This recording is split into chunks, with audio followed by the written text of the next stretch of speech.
আজকে আমরা আপনাদের জন্য যে গল্পটা নিয়ে এসেছি সেটা অন্য কারোর গল্প নয়, সেটা একেবারে আপনার নিজের গল্প।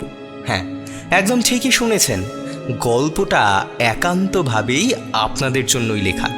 আর সেটা শুনতে শুনতে যদি আপনি নিজে এই গল্পের কোনো না কোনো চরিত্রের মধ্যে নিজেকে বা আপনার অতি প্রিয়জন কাউকে খুঁজে না পান, তবে আমাদের এই প্রচেষ্টাকে সম্পূর্ণ বিফল বলে মনে করব।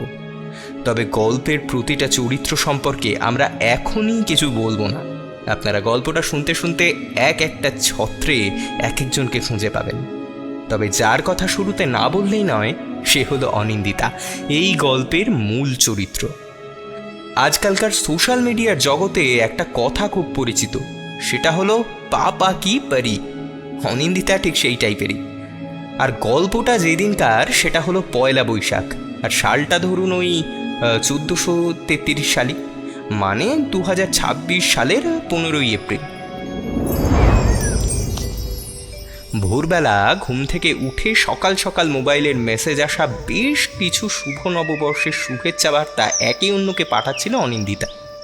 তবে যতটা ও ভেবে রেখেছিল সকালটা ঠিক ততটা সুন্দর হতে হতেও হয়ে উঠল না। ও আগের দিন রাত্রে শুতে যাওয়ার আগে ঠিক করেই রেখেছিল পয়লা বৈশাখের ভোরটা অন্তত অন্যান্য দিনের মতো ওর হবে না। একটা ভালোভাবে অন্তত এই একটি দিন ও শুরু করবে।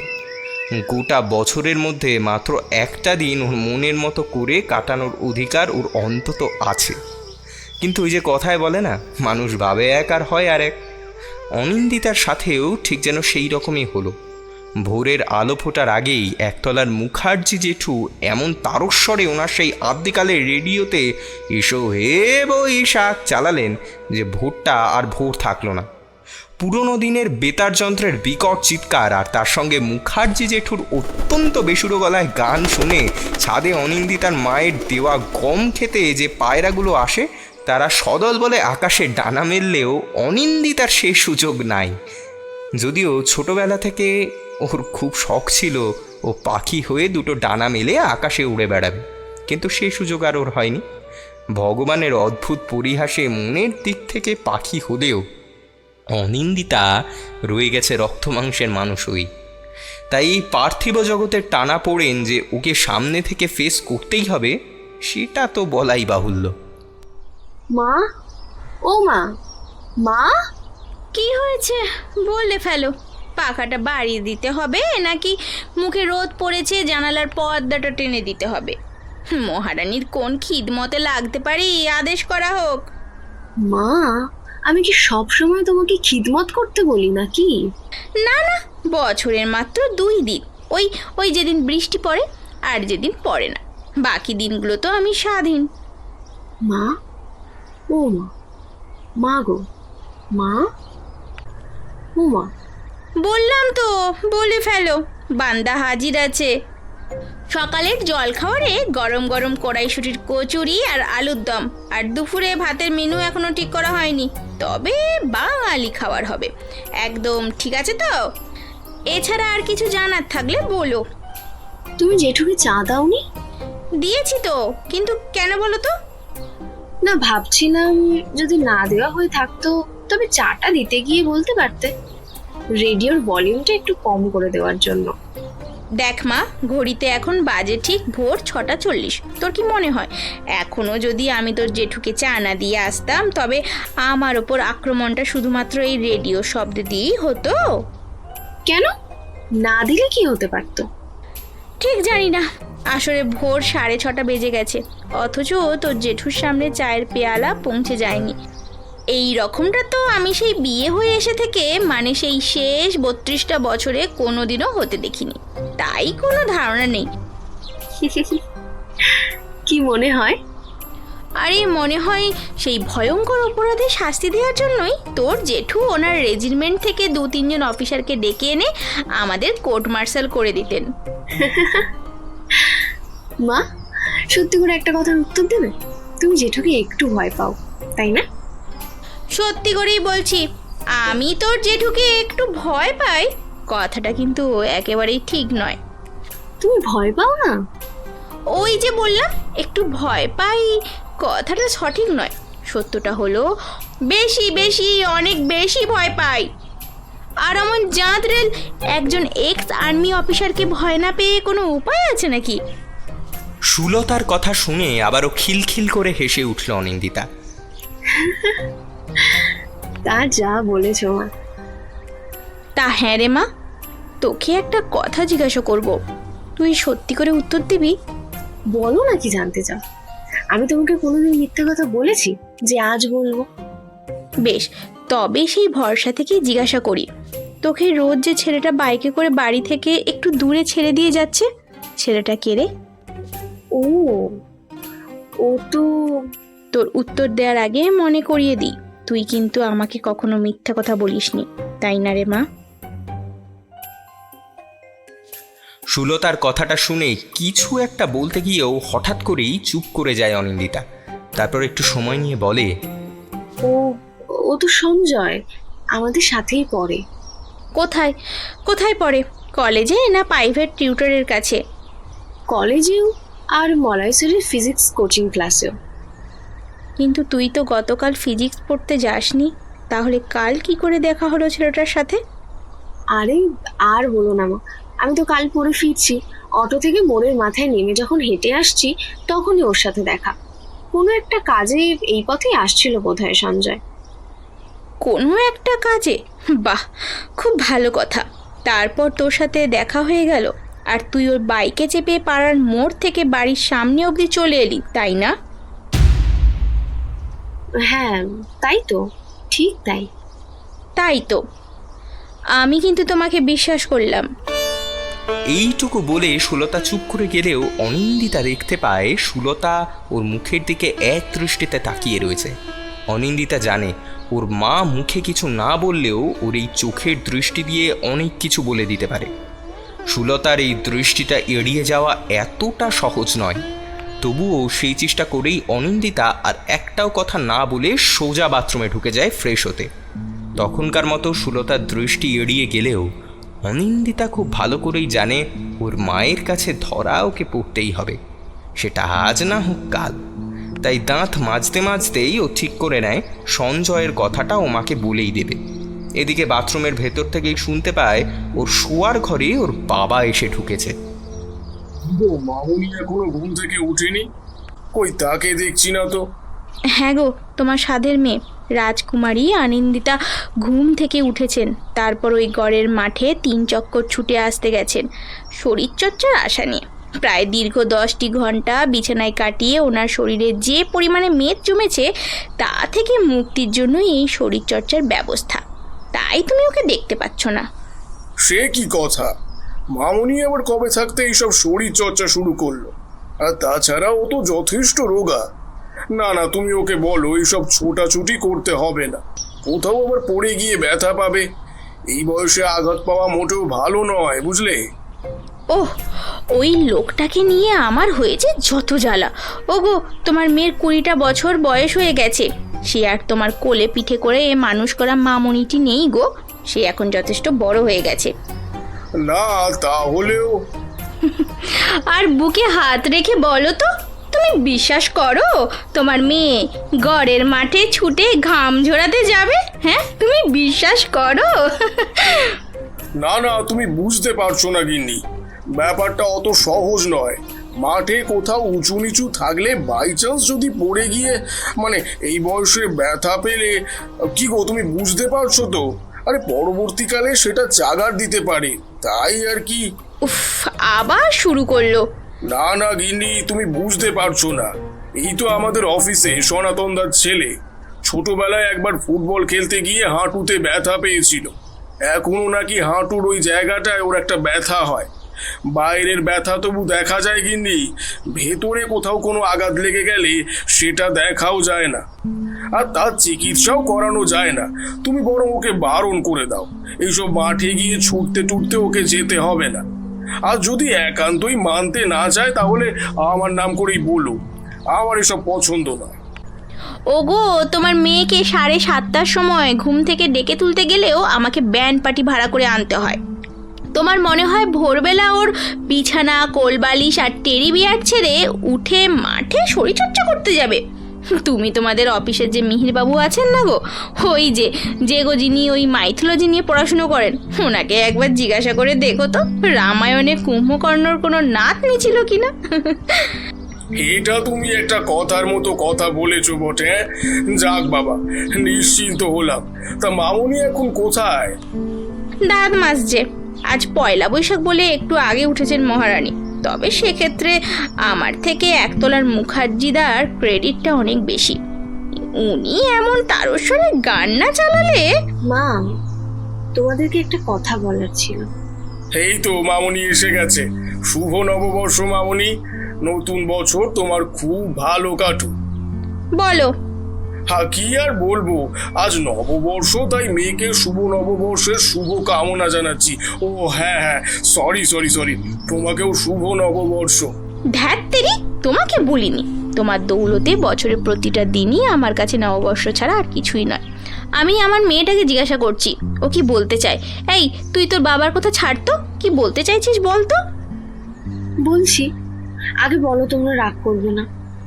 প্রশ্নটা রাগ করার বা না করার নয় মামনি। তোমাকে আগে আমি অনেকবার বলেছি তোমার কোনো কথাতেই আমি রাগ করব না। তবে ছোটবেলা থেকে তোমাকে যে ভরসাটা আমি আর তোমার বাবা করেছি সেটা যাতে কোনো কারণে ভেঙে না যায়, সেটা দেখার দায়িত্ব যে তোমার, সেটা আশা করি তুমি জানো। হ্যাঁ মা, আমি জানি, তাই আমি তোমাকে বলছি, জ্ঞান তো আমি এরকম কোনো কাজ করব না যাতে করে তোমাদের বিশ্বাস আহত হয়। তোমরা আবার কি শুরু করলে বলো তো? পয়লা বৈশাখের দিন সকাল সকাল এত গুরুগম্ভীর আলোচনা একেবারে পছন্দ নয় আমার। নাও গিন্নি, মামনি দাঁত মাজা হয়ে গেছে, তুমি এবার ওর কমপ্লেনের বন্দোবস্ত করো। কতক্ষণ বেচারি না খেয়ে আছে বলো তো? আহ বাবা, তুমি যে কি বলো না, আমি কি আর সেই ছোট্ট মেয়েটা আছি নাকি বলো তো? এটা তুমি নিজে বুঝে শিখে গেলেও তোমার বাবা এখনো বুঝতে শেখেনি, এটাই যা আমার জ্বালা, বুঝলি মা? যাই হোক, তুই তোর বাবার কথা বাদ দে, তুই কি বলছিলিস বল তো। মা, বলছি কি, তুমি যে ছেলেটাকে গতকাল সন্ধ্যায় দেখেছো আমাকে বাড়ির সামনে বাইকে করে এসে নামিয়ে দিয়ে যেতে, ওর ব্যাপারে একটা কথা বলার ছিল। ওর নাম সঞ্জয়, তোর সঙ্গে কলেজে পড়ে, এইটুকু আমি জানি। তারপর? মা, ওকে আমি ভালোবাসি। ও ও আমাকে খুব ভালোবাসে। আমরা আমাদের বাকি জীবনটা একসঙ্গে কাটাতে চাই। কিন্তু বিশ্বাস করো মা, তোমরা যদি রাজি না হও তবে আমি ওকে পরিষ্কার বলে দেব, আমার কাছে তোমাদের সিদ্ধান্তটাই শেষ কথা। প্রায় কোনো রকম ভূমিকা ছাড়াই অনিন্দিতা কথাটা এমনভাবে বলে বসে যে সুলতা আর অনিরুদ্ধ দুজনেই প্রায় চমকে ওঠে, বাকরুদ্ধ হয়ে যায়। তবে কিছুক্ষণের মধ্যেই পরিস্থিতিটার গুরুত্ব বুঝে অনিরুদ্ধ ব্যাপারটাকে সামাল দেয়। বলিস কি রে মামনি, তোকে তো আজও আমি সেই ছোট্ট মেয়েটাই মনে করি। আর তুই কিনা তোর ভবিষ্যৎ জীবনের সঙ্গী খুঁজে বের করে সেটা আমাদেরকে বলছিস। তুই এতটা বড় হয়ে গেছিস সেটা আমরা খেয়ালই করিনি। ছেলেটা তো তোর সঙ্গেই কলেজে পড়ে বললি, তাই তো? ছেলেটার বাড়ি কোথায়? এই তো মানে এই ওই চন্দননগরে। চন্দননগরে? চন্দননগরে কোথায়? সেটা আমি সঠিক জানি না, তবে শুনেছি জ্যোতির মোড়ের আশেপাশে কোনো একটা জায়গায়। তুমি চিন্তা করো না মা, ওটা বেশ ভালো জায়গা। ওদের বাড়ির সামনেই খুব বড় একটা জগদ্ধাত্রী পুজো হয়। বাহ, এই তো খুব ভালো কথা। চন্দননগরে আমার এক দূর সম্পর্কের পিসি থাকেন, তার থেকে ছেলেটার বাড়ির সব খোঁজ পেয়ে যাব। তুই ছেলেটার বাবার নামটা বলতো, আমি খোঁজ নিয়ে নিচ্ছি। ওর বাবা নেই বাবা। ও আচ্ছা আচ্ছা আচ্ছা, নেই মানে কি মারা গেছেন নাকি? আহারে। ছেলেটার ব্যাপারে তুই কি বলতে চাইছিস সেটা পরিষ্কার করে বলতো মামনি। আমার কিন্তু মনে হচ্ছে তুই যা বলতে চাইছিস আর তার থেকে যতটুকু বলতে পারছিস দুটোর মধ্যে একটা গ্যাপ রয়ে যাচ্ছে। মা, আমি কিছু বলবো না, ওর নিজের সম্পর্কে যা বলার সঞ্জয়ই বলবে। আমি ওকে অনেকবার বলেছি, তবুও ও বলেছে ওর নিজের ব্যাপারে ও সবটা তোমাদের জানাতে চায়। তারপর যদি তোমরা ওকে গ্রহণ করো তবে ও সেটা মেনে নেবে, আর যদি না করো তবে সেটাও ও মেনে নেবে, আর আমিও। কেন? ওর ব্যাপারটা সবটা জানার পর ওকে আমরা গ্রহণ করব না এরকম তোর মনে হলো কেন? দেখো বাবা, মানুষের জীবনের এরকম অনেক অধ্যায় থাকে যেগুলো সে চেষ্টা করেও কখনো পরিবর্তন করতে পারে না, সেটা তার হাতেই থাকে না। সঞ্জয়ের মা বাবার ব্যাপারটাও অনেকটা সেই রকমই, তাই ও নিজেই বলেছে ও তোমাদের ওর ব্যাপারে সবটা বুঝিয়ে বলবে, তারপর তোমরা যা সিদ্ধান্ত নেবে সেটাই ও মেনে নেবে। আর আমরা যদি সেটা শুনে এমন কিছু সিদ্ধান্ত নিলাম যেটা তোকে খুব কষ্ট করে মেনে নিতে হলো, তাহলে তুই সেটা মেনে নিতে পারবি তো?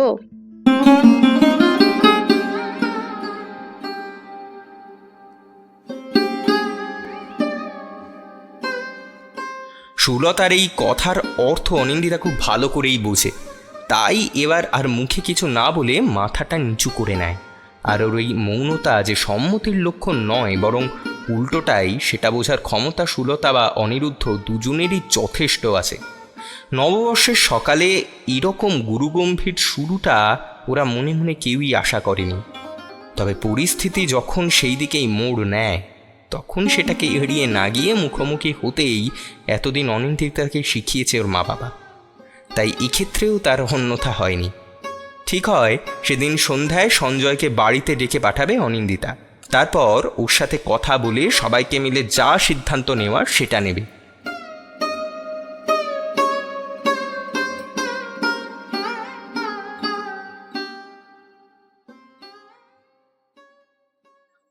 হ্যালো ইয়ং ম্যান, প্রথমে বলে রাখি আমি কিন্তু তোমার ওপর যথেষ্ট রেগে রয়েছি, কিছুটা হিংসেও করেছি বলতে পারো। কেন জেঠু, আমার কি অপরাধ? দেখো, যখন থেকে আমি জানতে পেরেছি আমাদের অনিন্দিতা দিদিমণি তোমাকে পছন্দ করে, তোমাকে তার জীবন সঙ্গী হিসাবে ওর মনে ধরেছে, তখন থেকেই আমি যথেষ্ট হীনমন্যতায় ভুগছি। তার কারণ আমার মত অনুসারে অনিন্দিতা দিদিমণির চোখে একমাত্র হিরো বলতে যদি কেউ থাকে, সেটাই এক্স মিলিটারি ম্যান শ্রীযুক্ত মিহিরকান্তি মুখার্জি। তুমি কোথা থেকে উড়ে এসে আমার সেই রাজ্যপাটে ভাগ বসালে বলো দেখি? জেঠু, তুমিও না, সবসময় ইয়ার্কি করতে তোমার একটুও বাঁধে না, বলো। বাঁধবে কেন? মনের মধ্যে জমে থাকা দুঃখ চুপচাপ নিজের বুকের মধ্যে চেপে রাখবো, আর এই সম্পূর্ণ অপরিচিত রাজপুত্রটা পক্ষীরাজ ঘোড়ায় চেপে এসে আমাদের রাজকন্যাকে নিয়ে চলে যাবে? না না, এটাই মিহিরকান্তি মুখার্জি কিছুতেই মেনে নিতে পারবে না। আমি কিন্তু এখনই আপনাদের রাজকন্যাকে আপনাদের থেকে কোথাও নিয়ে যাচ্ছি না। আর সত্যি কথা বলতে কি, আমি নিজেও এতটা আত্মবিশ্বাসী নই, ভবিষ্যতেও সেটা পারবো কিনা জানি না। তা ভাইয়া, সত্যি করে বলো তো দেখি, আমাদের অনিন্দিতা দিদিমণিকে ভালোবাসো তো? বাসি, কিন্তু তোমার মনে জমে থাকা কিন্তু পরন্তুগুলো আমি পরে শুনছি। আচ্ছা, এবার অনিন্দিতা মা, তুই বল দেখি, তুই এই ছেলেটাকে ভালোবাসিস কিনা? এমন সরাসরি প্রশ্ন শুনে অনিন্দিতা সহজ হবার থেকে আরও যেন জড়তার মধ্যে আটকে পড়ে যায়। তখনকার মতো হেসে মাথা নিচু করে নিলেও ওর হাসি যা বলার বলে যায়। ব্যাস, আমি আমার প্রশ্নের উত্তর পেয়ে গেছি। তাহলে আমি আমার সিদ্ধান্ত জানিয়ে দিই। তোমাদের দুজনেরই যদি ভালোবাসা একে অপরের প্রতি সঠিক হয়, যদি একজন আরেকজনকে বিশ্বাস করো, তাহলে কে তোমাদেরকে আলাদা করতে পারে সেটা এই মিহির মুখার্জি দেখবে। দাদা, আপনি প্রথমেই একেবারে সিদ্ধান্তে পৌঁছে গেলেন। আগে ও কি বলতে চাইছে সেটা তো একবার শোনা দরকার, তারপর ভেবে চিনতে না হয় সিদ্ধান্ত নেওয়া যাবে। আমাদের মিলিটারিতে সবকিছু এত ভেবে চিনতে দেখার সুযোগ হয় না অনিরুদ্ধ। আর একটা কথা বলি ভাই, জীবনে যতগুলো সিদ্ধান্ত ভেবে চিনতে নিয়েছি সব কটাতেই আমাকে ঠকতে হয়েছে। উল্টো দিকে যে সিদ্ধান্তগুলো কোনো কিছু না ভেবে হুট করে নিয়েছি, সে সব কটা সিদ্ধান্তই আমার জন্য অত্যন্ত উপকারী বলেই প্রমাণিত হয়েছে। আর আশা করি তার ভেতরে একটা অত্যন্ত গুরুত্বপূর্ণ সিদ্ধান্তের কথা তুমি আর সুলতাও জানো। আর সেই সিদ্ধান্তটা যে সঠিক ছিল সেটা নিশ্চয়ই তোমাদের অজানা নয়। দাদা, সেটা অনেক বছর আগের কথা। আজ যুগ পাল্টে গেছে, এখনকার প্রজন্মের দৃষ্টিভঙ্গি, চিন্তাভাবনা সব কিছুই বদলে গেছে। তার মানে আজকের প্রজন্মের দৃষ্টিভঙ্গি দিয়ে দেখলে সেদিনের নেওয়া সিদ্ধান্তটা ভুল হলেও হতে পারে বলছো? মিহিরকান্তের কথার উত্তরে সুলতা কিছু একটা বলার চেষ্টা করেও হঠাৎ করে থেমে যায়। তারপর কিছুক্ষণ চুপ করে থেকে সঞ্জয়ের দিকে ঘুরে বলে, সঞ্জয়, তোমার বান্ধবী বলছিল তুমি নিজের মুখে কিছু একটা বলতে চাও আমাদের, তুমি বরং সেই আসল কথাটাই বলো। আমাদের এই মিলিটারি ম্যান দাদার সঙ্গে কথা বলতে গেলে রাত কাবার হয়ে গেলেও তুমি একটা কথাও এগোতে পারবে না। জানো তো সঞ্জয়, আমার এই দাদা মিলিটারিতে খুব হাই ডেজিগনেশনের অফিসার ছিলেন। কার্গিল যুদ্ধের সময় একার হাতে অনেক পাকিস্তানি সৈন্যকে শায়েস্তা করেছিলেন। তারপর রিটায়ারমেন্ট হয়ে গেলেও স্বভাবের মধ্যে সেই দৌর্দণ্ড প্রতাপ ভাবটা আজও একই রকম রয়ে গেছে। আমি জানি কাকু, অনিন্দিতা আমাকে আপনাদের ব্যাপারে সব কথাই বলে। সে কি, আজকালকার প্রজন্ম নিজেদের কথা ছাড়া পরিবারের লোককে নিয়ে কথা বলার সময় পায় নাকি? এ তো অবাক করার মতো কথা। আসলে জানেন তো কাকু, যে যে ব্যাপারটায় গুরুত্ব দেয় সেটা নিয়ে কথা বলার সময় ঠিক খুঁজে নেয়, আর যে ব্যাপারটায় কারুর কোনো গুরুত্ব নেই, হাজার সময় থাকলেও তা নিয়ে কথা বলা যায় না। এই কথাটা তুমি একদম ঠিক বলেছো, কিন্তু তোমার আমাদের পরিবার সম্পর্কে আগ্রহ আছে শুনে ভালো লাগলেও কারণটা তো সঠিক বুঝতে পারলাম না। আসলে আমার তো কোনো পরিবার নেই কাকু, তাই অনিন্দিতার কাছে যখনই সময় পাই তখনই আপনাদের পরিবার সম্পর্কে জিজ্ঞাসা করি। আমার খুব ভালো লাগে আপনাদের কথা শুনতে। তোমার বাবা মা? নেই, ছোট থেকেই আমি অনাথ আশ্রমে মানুষ। শুনেছি আমার জন্মের পরে আমার মা নাকি আমাকে কোনো একটা ডাস্টবিনের মধ্যে ফেলে দিয়ে গিয়েছিল। সেখান থেকে রাস্তার কুকুর বেড়ালরা আমাকে ছিঁড়ে খুঁড়ে খেয়েই ফেলতো, যদি না কোনো এক সহৃদয় ব্যক্তি আমাকে সেখান থেকে তুলে একটা প্লাস্টিকের প্যাকেটে করে আমাকে আমাদের আশ্রমে মহারাজের কাছে জমা করে না দিত। সেই থেকে আমি আমাদের আশ্রমেই আছি, বড় হয়েছি। যতটুকু মেধা ছিল সেই হিসেবে পড়াশুনো শিখেছি। আর হ্যাঁ, ভবিষ্যতে যদি আপনারা আমাকে ভরসা করেন তবে আপনাদেরকে এটুকু নিশ্চয়তা দিতে পারি, অনিন্দিতার কোনো রকম অপমান আমি হতে দেব না। এবার এরকম এক অজ্ঞাত কুলশীল ছেলেকে আপনারা আপনাদের মেয়ের জন্য উপযুক্ত মনে করবেন কিনা সে সিদ্ধান্ত আপনাদের। কথাটা বলার সাথে সাথেই ঘরে যেন একটা অদ্ভুত নিস্তব্ধতা ছড়িয়ে পড়ে। অনিন্দিতা একবার ঘাড় ঘুরিয়ে ওর মা আর ওর বাবার মুখের দিকে তাকিয়ে দেখে তাদের মুখে দুশ্চিন্তার কালো ছায়া ঘনিয়ে এসেছে। তাই হঠাৎ করেই ও বলে উঠতে চায়, মা, আমি সঞ্জয়কে এত দিন ধরে চিনি, ও কিন্তু খুব ভালো ছেলে, তোমরা আমার কথা বিশ্বাস করবে না? সঞ্জয় একজন অনাথ, ছোট থেকে অনাথ আশ্রমে বড় হয়েছে, সে কথা কি তুই জানতিস মামনি? এবারও সুলতার কথার কোনো উত্তর না দিয়ে অনিন্দিতা মাথা নিচু করে নেয়। তবে এবারের মৌনতাটা যে সম্মতির লক্ষণ সেটা সুলতা খুব ভালো করেই বুঝতে পারে। তারপর সঞ্জয়ের উদ্দেশ্যে বলে, আচ্ছা সঞ্জয়, তুমি আমাকে একটা কথা বলো তো, তুমি তো বললে তুমি ছোট থেকে আশ্রমে মানুষ, তাহলে চন্দননগরে তোমার কে থাকেন? মা শারদা। আসলে জানেন তো কাকিমা, আমি ওনার নাম জানি না, তবে আমাদের আশ্রমে যেভাবে মা শারদার কথা শুনেছি তাতে আমার মনে হয়েছে উনি আমার জন্য মা শারদা। ওনার সাথে আমার পরিচয় হয়েছিল আজ থেকে বছর 15 আগে। উনি কোনো একটা কাজে আমাদের আশ্রমে এসেছিলেন, তারপর কিভাবে যে আমি ওনার সুনজরে পড়ে যাই সে কথা আমি জানি না।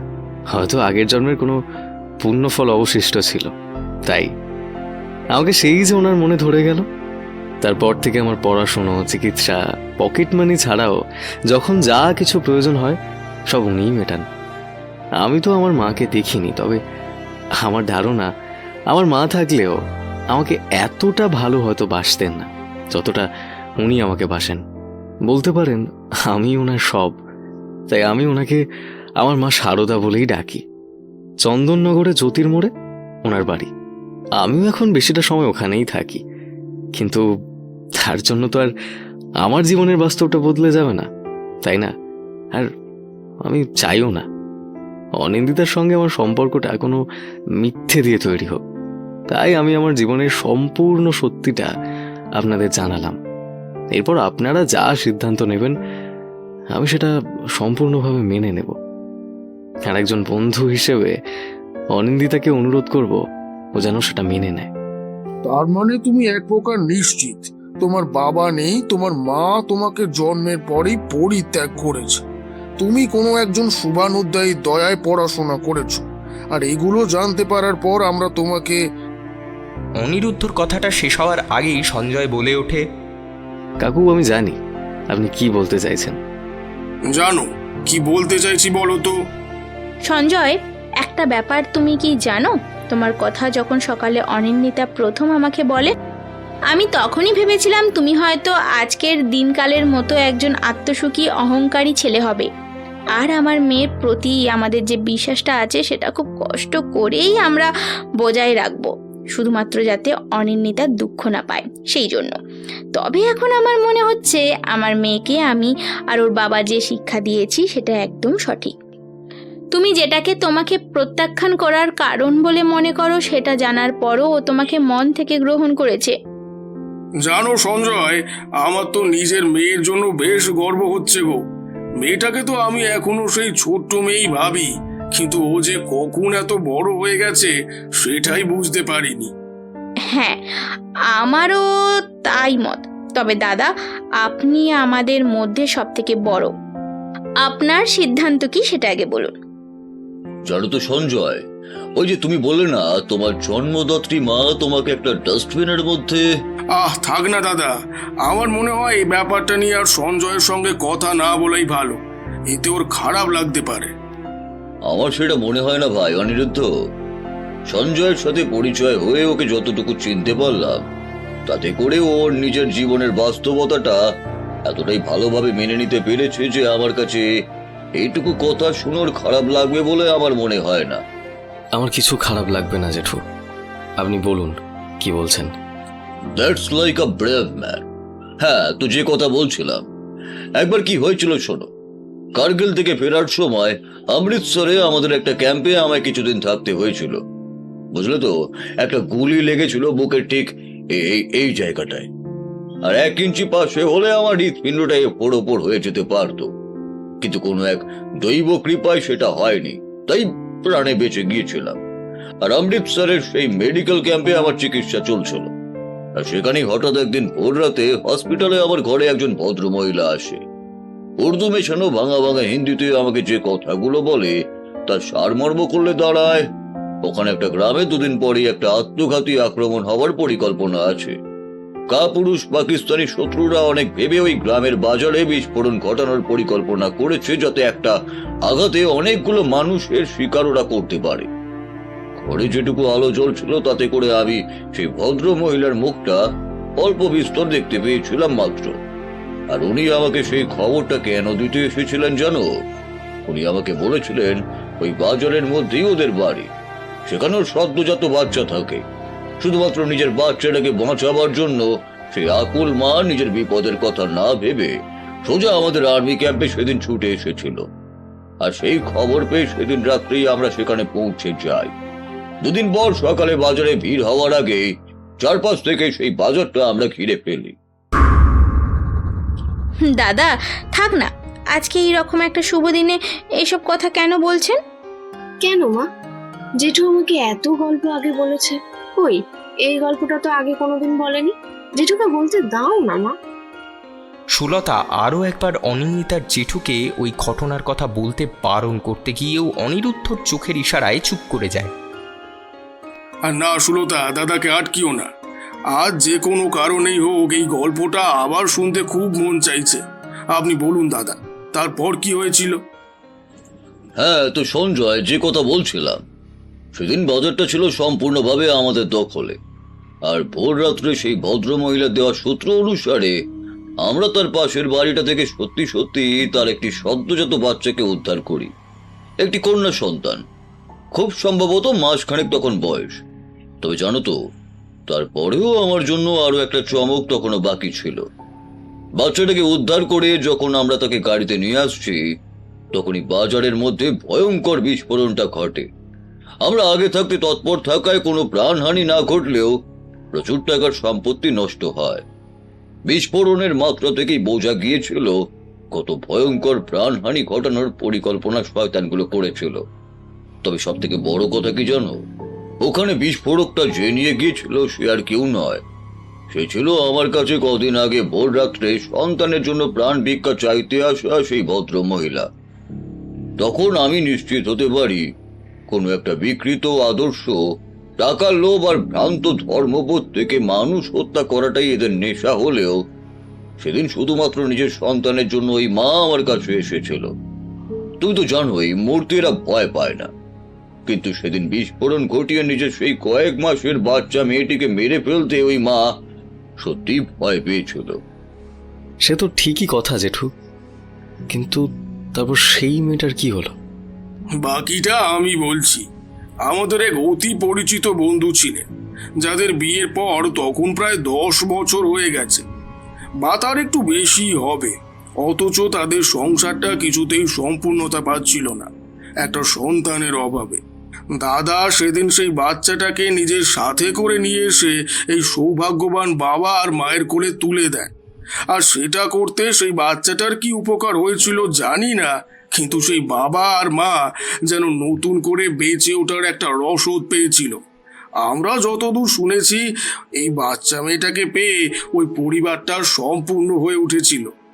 জানো তো সঞ্জয়, আমাদের পরিচয়ের ব্যাপারটাও খুব গোলমেলে। কোন পরিচয়টা মানুষের জীবনে যে কখন সামনে উঠে আসে সেটা আগে থেকে কেউ বুঝতে পারে না। কিন্তু এরকম বহু ক্ষেত্রে দেখা যায় সম্পূর্ণ অজ্ঞতা পরিচয়ে কেউ যখন কারোর পরিস্থিতির চাপে অতি পরিচিত হয়ে ওঠে, আবার কখনো অতি পরিচিত কেউ কোনো ক্ষুদ্র স্বার্থে নিজের সব থেকে কাছের জনকে অস্বীকার করে। এটাই হলো পৃথিবীর নিয়ম। আপনি একদম ঠিক বলেছেন কাকিমা, আমি নিজের জীবনে সেটা বহুবার প্রত্যক্ষ করেছি। আচ্ছা, সেই যে মেয়েটার কথা বললেন, তার সঙ্গে এখন আপনাদের দেখা হয়? বা জেঠু, মেয়েটি এখন কেমন আছে সেটা আপনি জানেন?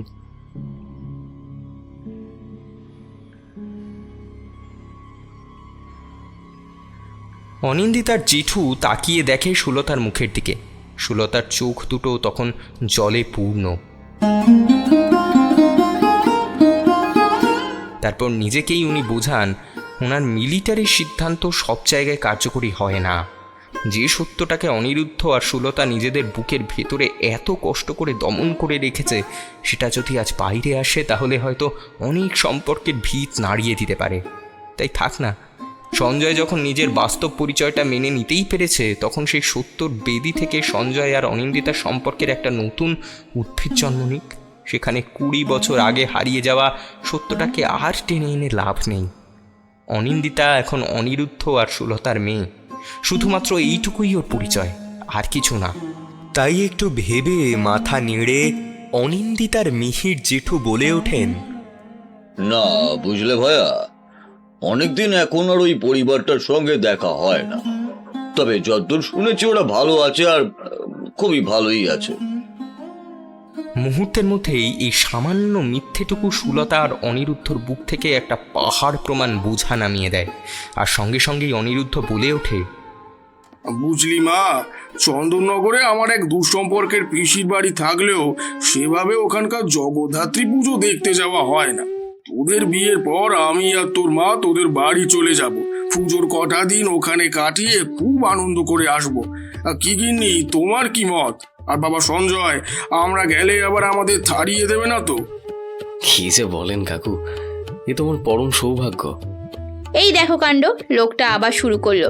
আজকে সবে পয়লা বৈশাখ, জগদ্ধাত্রী পুজো এখনো ঢের বাকি। এর মাঝে আমাদের অনেকগুলো কাজ করতে হবে। সব থেকে বড় কথা হলো ওদের দুজনকে নিজেদের পায়ে প্রতিষ্ঠিত হতে হবে। উফ, সেসব ছেড়ে লোকটার কাণ্ড দেখো, এখন থেকে জগদ্ধাত্রী ঠাকুর দেখতে যাওয়ার পরিকল্পনা চলছে। সত্যি বাবা, তুমিও না পারো বটে। কোথায় গাছে সবে কচি এঁচড় ধরেছে, আর তুমি এখন থেকে গোফে তেল দিতে শুরু করলে? এইটা বড় জটিল প্রশ্ন, বুঝলি মা। আমি সেই ছোটবেলা থেকেই এই প্রশ্নের উত্তর খুঁজছি, কোনোদিনও খুঁজেই পাইনি। গাছে কাঁঠাল থাকলে লোকে বড় জোর কাঁঠালের কষ না লাগার জন্য নিজেদের হাতে তেল মাখতে পারে, কিন্তু গোফে কেন তেল দেবে? আচ্ছা দাদা, আপনি এ ব্যাপারে কিছু বলবেন? অনিন্দিতার এই কপট শাসন আর সেটা শুনে অনিরুদ্ধ প্রাথমিকভাবে একটু উঠিয়ে গেলেও ওকে দেখে বাকি সকলে না হেসে পারে না। পয়লা বৈশাখের সন্ধ্যাটা হঠাৎ করে এতটা রঙিন হয়ে উঠবে ওরা সেটা কল্পনাতেও ভাবেনি। যাই হোক, ওই যে কথায় বলে না, সব ভালো যার শেষ ভালো তার। থুড়ি থুড়ি, শেষ ভালো যার সব ভালো তার। ওদের ক্ষেত্রেও সেটাই হয়, আর সেটা সবাই একসাথে হই হই করে হেসে ওঠে।